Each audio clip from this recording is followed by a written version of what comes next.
உலகத் தமிழர்களின் உயிர்நாதம் உண்மை தமிழ் தொலைக்காட்சி. வணக்கம். உண்மை தமிழ் தொலைக்காட்சியின் பிரதான செய்திகள் வாசிப்பவர் பாரதி மயில் வாகனம். முதலில் தலைப்புச் செய்திகள். கடவுச்சீட்டு விநியோகம் தொடர்பில் வெளியான புதிய தகவல். தமிழர் பகுதியில் KFC விற்பனை நிலையம் பூட்டு, அதிகாரிகள் அதிரடி. வெளிநாடொன்றில் இலங்கை தமிழர் செய்த வேலை, அதிரடியாக கைது செய்த போலீசார். மற்றும் ஒரு நாட்டில் அடையாளம் காணப்பட்ட குரங்கு காய்ச்சல். சீன கப்பல் மீது மோதிய பிலிப்பைன்ஸ், கொந்தளித்தது சீனா. ஆயிரக்கணக்கான குழந்தைகள் கடத்தல், பிரிட்டன் வீரர் அதிரடி. இனி விரிவான செய்திகள். கடவுச்சீட்டு விநியோகத்தில் தற்போது நெருக்கடி நிலைமை ஏற்பட்டுள்ளதனால் நாளாந்தம் 1000 கடவுச்சீட்டுகளை வழங்க நடவடிக்கை எடுக்கப்பட்டுள்ளதாக குடிவரவு குடியகழ்வு கட்டுப்பாட்டாளர் ஜெனரல் ஹர்ஷ இலக்பட்டிய தெரிவித்துள்ளார்.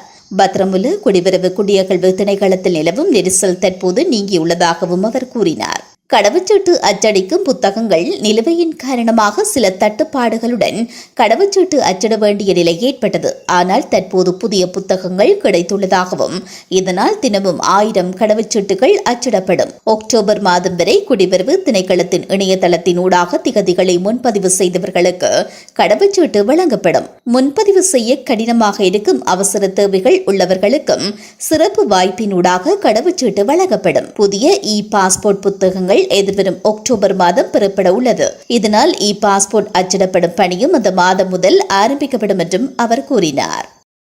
சுகாதார சீர்கேட்டை முன்னிட்டு மட்டக்களப்பு KFC விற்பனை நிலையம் நேற்று அதிகாரிகளால் மூடப்பட்டுள்ளது. மட்டக்களப்பு பிராந்திய சுகாதார பணிமனைக்கு கிடைக்கப்பெற்ற முறைப்பாட்டிற்கு அமைய சுகாதார பரிசோதகர்கள் மற்றும் சுகாதார மருத்துவ பணிமனையின் அதிகாரிகளால் மட்டக்களப்பு KFC நிலையத்தில் திடீர் சோதனை மேற்கொள்ளப்பட்டது.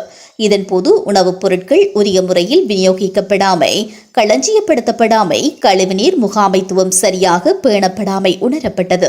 இதனைத் தொடர்ந்து குறித்த நிறுவனத்தின் மேல் நீதிமன்றத்தினால் வழக்கு தொடரப்பட்டு எதிர்வரும் 22ஆம் தேதி வரை தற்காலிகமாக பூட்டப்பட்டுள்ளதாக தெரிவிக்கப்படுகிறது. மேலும் இனிவரும் காலங்களில் இவ்வாறு செயற்படும் உணவகங்கள் மீது உரிய சட்ட நடவடிக்கைகள் எடுக்கப்படும் என்று மட்டக்களப்பு பிராந்திய சுகாதார பணிப்பாளர் தெரிவித்துள்ளார். இதேவேளை குறித்த KFC நிறுவனத்தில் துர்நாற்றமும் சுகாதார சீர்கேடுகளும் திருந்தும் வரை அங்கு செல்லாதீர்கள் என்று சமூக வலைதளத்தில் விசனம் வெளியிடப்பட்டிருந்தமையும் குறிப்பிடத்தக்கது.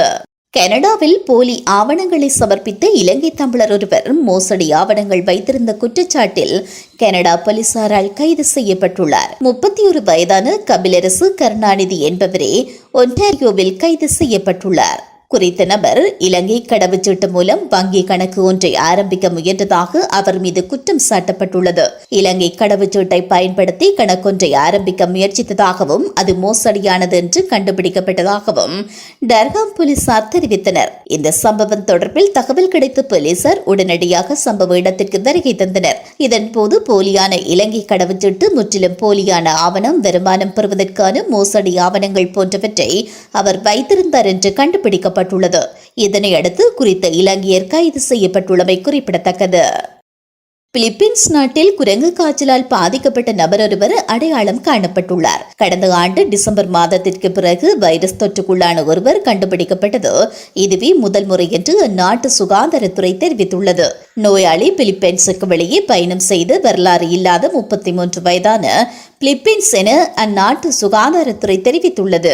இதன் காரணமாக நோயாளியுடன் தொடர்பில் இருந்தவர்களும் பரிசோதிக்கப்பட்டு பரிசோதனை முடிவுகளுக்காக காத்திருக்கின்றனர். இதேவேளை உலக சுகாதார அமைப்பு புதனன்று மங்கிபாக்ஸை உலகளாவிய பொது சுகாதார அவசர நிலையாக அறிவித்தது. கடந்த வியாழக்கிழமை ஸ்வீடனும் ஒரு நோயாளியை உறுதிப்படுத்தியிருந்தது.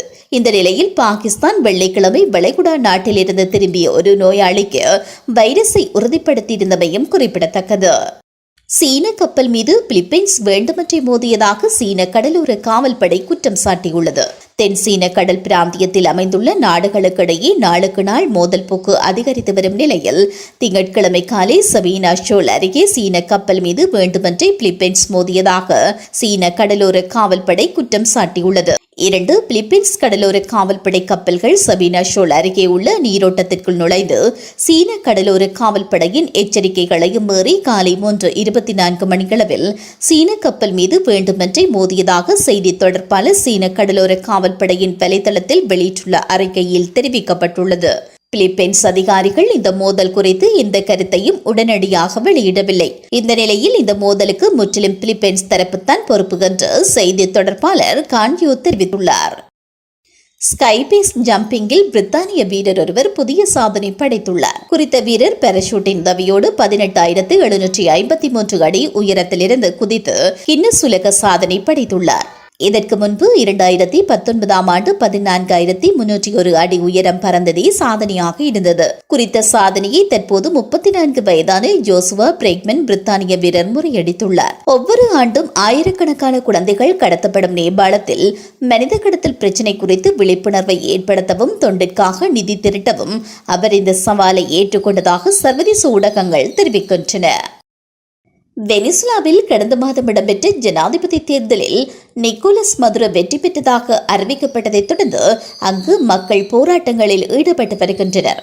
இந்த நிலையில் நேற்று வெனிசுலா தலைநகரில் அதிகளவான போலீசார் மற்றும் ராணுவத்தினர் குவிக்கப்பட்டுள்ளதால் அங்கு பெரும் பரபரப்பு ஏற்பட்டுள்ளது. வெனிசுலாவில் ஜனாதிபதி நிக்கோலஸ் மதுரோவின் சர்ச்சைக்குரிய வெற்றிக்கு எதிராக வெனிசுலா முழுவதும் எதிர்க்கட்சி ஆதரவாளர்கள் மக்களுடன் இணைந்து போராட்டங்களை தீவிரப்படுத்தியுள்ளனர்.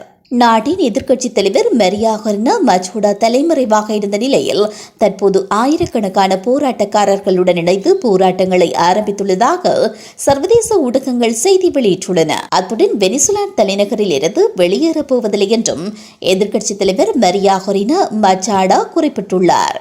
மீண்டும் தலைப்புச் செய்திகள். கடவுச்சீட்டு விநியோகம் தொடர்பில் வெளியான புதிய தகவல். தமிழர் பகுதியில் KFC விற்பனை நிலையம் பூட்டு, அதிகாரிகள் அதிரடி.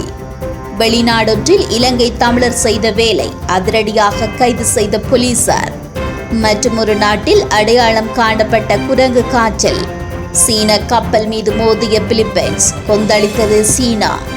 ஆயிரக்கணக்கான குழந்தைகள் கடத்தல், பிரிட்டன் வீரர் அதிரடி. இத்துடன் இந்த செய்திகள் நிறைவடைகின்றன. மேலதிக செய்திகளை தெரிந்து கொள்ள உண்மை தமிழ் தொலைக்காட்சியோடு இணைந்திருங்கள். வணக்கம். உலகத் தமிழர்களின் உயிர்நாதம் உண்மை தமிழ் தொலைக்காட்சி.